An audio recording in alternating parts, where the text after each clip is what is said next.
No niin, tekaastaanpa tästä tämmönen yksi kappale pannuahvenia. Tuosta selkäranka poikki.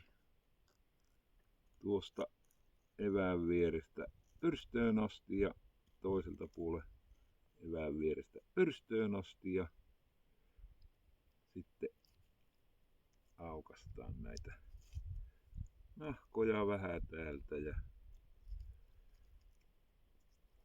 näin. Sitten otetaan päästä kiinni ja nykästään. Jos ei taho lähtiä, niin otetaan sitten nahkasta kiinni. Nykästään. Niin. Noin, ja sitten tämä ehdottomasti vedetään täältä, ei leikata. Ja siinä meillä on taas pannuahven. Jep. Katsotaanpa vielä kerran se. Tehdään tästä pannuahven. Eli näin, niska poikki.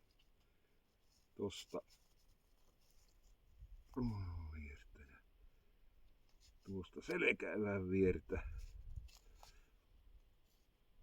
Aha. Meni vähän pieleen, mutta tähän ei tarvi mihinkään panna, jos se pieleen. Tuosta noin ja toiselta puolelta samalla lailla. Noin ja sitten päästä kiinni ja näin. Eihän se lähte. Näin. Sitten otetaan tuosta ruodasta kiinni ja vedetään se pois. Pannaan tuohon päälle.